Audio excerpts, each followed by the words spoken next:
നിങ്ങളുടെ ഇഷ്ട പരമ്പരകൾ എക്സ്ക്ലൂസീവായി സൺ നെക്സ്റ്റ് ആപ്പിലൂടെ തികച്ചും ഫ്രീ ആയി ഇപ്പോഴേ ആപ്പ് ഡൗൺലോഡ് ചെയ്യൂ. നിധി, അമ്മയ്ക്ക് വേറെ പ്രശ്നങ്ങളൊന്നുമില്ല. റെസ്റ്റ് എടുത്താൽ അസുഖം മാറുമെന്നാ ഡോക്ടർ പറഞ്ഞത്. പക്ഷേ റെസ്റ്റ് എടുക്കാൻ അമ്മായി സമ്മതിക്കുമെന്ന് തോന്നുന്നില്ല.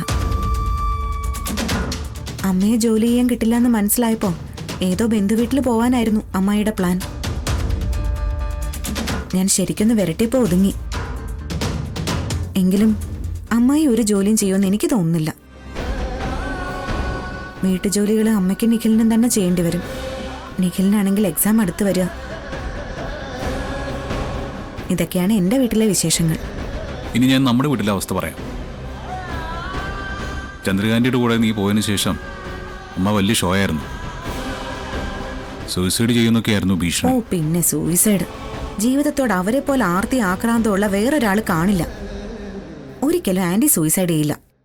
അവിടെ നിനക്ക് തെറ്റി നിധി. ഞാൻ അമ്മയേക്കാൾ മറ്റൊരാളെ സ്നേഹിക്കുന്നത് അമ്മയ്ക്ക് സഹിക്കാനാവില്ല. എന്റെ സ്നേഹം നഷ്ടപ്പെടുമെന്ന് തോന്നിയാൽ അമ്മ സൂയിസൈഡ് ചെയ്യും. അക്കാര്യത്തിൽ എനിക്ക് യാതൊരു സംശയവുമില്ല. മറ്റൊരാൾക്ക് കൂടി കൊടുത്താൽ ആരുടെയെങ്കിലും പങ്ക് കുറഞ്ഞു പോവാൻ സ്നേഹം പാകം ചെയ്തെടുത്തൊരു പലഹാരം അല്ല സർ. ആ അതെനിക്കറിയാം. പക്ഷേ അമ്മയ്ക്കതറിയില്ല. എന്നെ അമ്മ വെറുക്കുന്നതിനുള്ള കാരണം എന്നോടുള്ള സ്നേഹമാണ്. അതുകൊണ്ടാണ് മിഥുന്റെ പേരും പറഞ്ഞ് നിന്നെ തകർക്കാൻ അമ്മ ശ്രമിച്ചുകൊണ്ടിരിക്കുന്നത്. നമ്മുടെ കഷ്ടകാലത്തിന് നമ്മൾ ആ ഉരുക്കിന്ന് തല ഊരാൻ ശ്രമിക്കും തോറും അതിലേക്ക് വീണുകൊണ്ടിരിക്കുക. ശരിയാ. പക്ഷേ അന്തിമ വിജയം നമുക്കായിരിക്കും സർ. മിഥുന്റെ മുഖംമൂടി ഒരു ദിവസം നമ്മൾ പിച്ച് ചീന്തുക തന്നെ ചെയ്യും. അതുവരെ നമ്മൾ ഇങ്ങനെ പോയാ ശരിയാവില്ല. പിന്നെ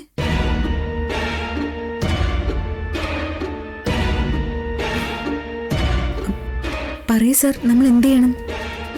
നമുക്ക് പിരിയാം.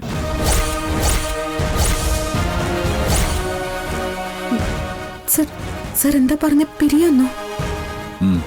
അതെ.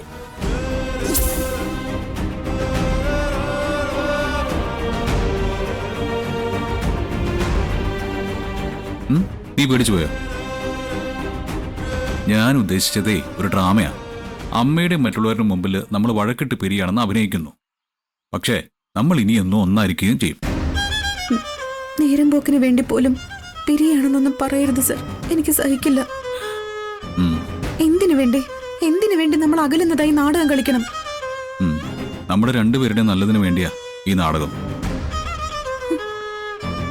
ഈശ്വരമംഗലത്ത് സ്വസ്ഥതയും സമാധാനവും ഇല്ലാതായിട്ട് നാളുകളായി. അമ്മയോട് വഴക്കിട്ടും മിഥുന്റെ പേരിൽ അപമാനം സഹിച്ചും നീ എവിടെ ഉരുകി ജീവിക്കുകയാണെന്ന് എനിക്കറിയാം. നിന്റെ വീട്ടിലാണെങ്കിൽ ചന്ദ്രകാന്റിക്ക് ആരുടെയെങ്കിലും സഹായം വേണ്ട അവസ്ഥയാണ്. ഈ സമയത്ത് നീ നിന്റെ വീട്ടിലേക്ക് പോയാൽ ആന്റിയെ പരിചരിക്കാൻ പറ്റും. ഒപ്പം മനസ്സമാധാനം ഉണ്ടാവും. അസുഖം എന്റെ അമ്മയ്ക്ക് മാത്രമല്ലല്ലോ, സാറിനും വയ്യാതിരിക്കല്ലേ. ഈ അവസ്ഥയിൽ ഞാൻ സാറിനെ വിട്ടിട്ട് എങ്ങോട്ടും പോവില്ല. എനിക്കിപ്പോ അത്ര വലിയ കുഴപ്പമൊന്നുമില്ല. ക്ഷീണം മാറാൻ കുറച്ച് നാളുകൂടെ റെസ്റ്റ് വേണം, അത്രേ ഉള്ളൂ. സാറിന്റെ കാര്യങ്ങൾ ഞാനല്ലാതെ വേറെ ആര് നോക്കും? നമ്മുടെ വീട്ടിലാണോ ആളില്ലാത്തത്?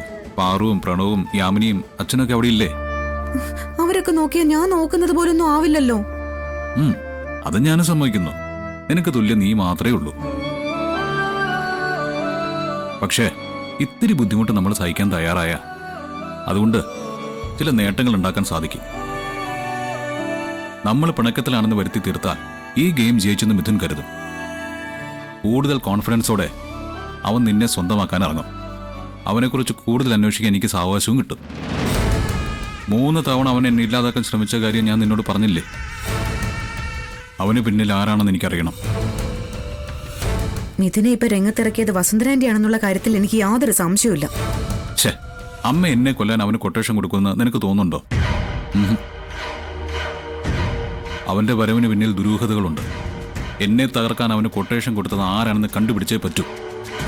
വസുന്ധരാന്റി അല്ലാതെ മറ്റാരും ഇതിന് പിന്നിൽ ഉണ്ടാവില്ല. മിഥുൻ സാറിനെ കൊല്ലാൻ ശ്രമിക്കുമെന്ന് ആന്റിയും കരുതിയിട്ടുണ്ടാവില്ല. വസുന്ധരാന്റി സ്വയം കുഴിച്ച കുഴിയിൽ വീഴുമെന്ന് സ്വപ്നത്തെ പോലും കരുതിയിട്ടും ഉണ്ടാവില്ല. ഓക്കെ, നീ അങ്ങനെ തന്നെ വിശ്വസിച്ചോ. ഒരു കാര്യം ഞാൻ നിനക്ക് ഉറപ്പ് തരുന്നു. മിഥുനു പിന്നിൽ അമ്മയാണെന്ന് തെളിഞ്ഞാൽ പിന്നെ ഒരിക്കലും ഞാൻ അമ്മയ്ക്ക് ഞാനിപ്പോ കൊടുക്കുന്ന സ്ഥാനം മനസ്സിൽ പോലും കൊടുക്കില്ല.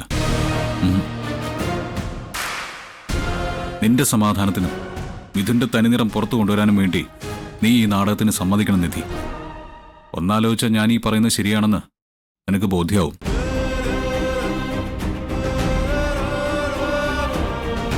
വസുന്ധരാന്റിയുടെ മുഖംമൂടി പിച്ച് ചീന്താനുള്ള അവസരമാണിത്. മിഥുന് പിന്നിൽ ആരാണെന്നുള്ള സാറിന്റെ അന്വേഷണം വസുന്ധരാന്റിയിൽ തന്നെ എത്തിച്ചേരും. അതോടെ ഈശ്വരമംഗലം കുടുംബം തന്നെ ആന്റിയുടെ പിടിയിൽ നിന്നും രക്ഷപ്പെടും. അമ്മ ഒരിക്കലും എന്നെ തകർക്കാൻ കൂട്ടു നിൽക്കില്ല. അതുകൊണ്ട് എനിക്കൊരിക്കലും അമ്മയെ വെറുക്കേണ്ടി വരില്ല. നീ എന്തൊന്നും മിണ്ടാത്തത്? സാറിനെ ഞാൻ എങ്ങനെ പിരിഞ്ഞിരിക്കുമെന്ന് ഓർക്കുമ്പോ നമ്മുടെ ശരീരം രണ്ടിടത്താണെന്നേ ഉള്ളൂ. മനസ്സുകൊണ്ട് നമ്മൾ ഒന്നായിരിക്കും. ഫോണിലൂടെ നമ്മളെല്ലാം സംസാരിക്കും. പക്ഷെ കാണാൻ പറ്റില്ലല്ലോ. അതിനല്ലേ വീഡിയോ കോള്. എനിക്കൊന്ന് തൊടണമെന്ന് തോന്നിയാലോ? എന്നെ തൊടണമെന്ന് നിനക്ക് തോന്നുന്ന നിമിഷം ഞാൻ അടുത്തെത്തിയിരിക്കും. ഇത് നമ്മുടെ മുന്നോട്ടുള്ള ജീവിതം സേഫ് ആക്കാനുള്ള ഒരു മൂവ്മെന്റ് ആണ്. മക്കളും കൊച്ചുമക്കളും ഒക്കെയായി 1000 പൂർണ്ണചന്ദ്രന്മാരെ കണ്ട് നമുക്ക് ഈശ്വരമംഗലത്ത് ജീവിക്കണ്ടേ? വേണം. അപ്പോ നമ്മൾ ഈ അഭിനയം തുടങ്ങുന്നു അല്ലേ?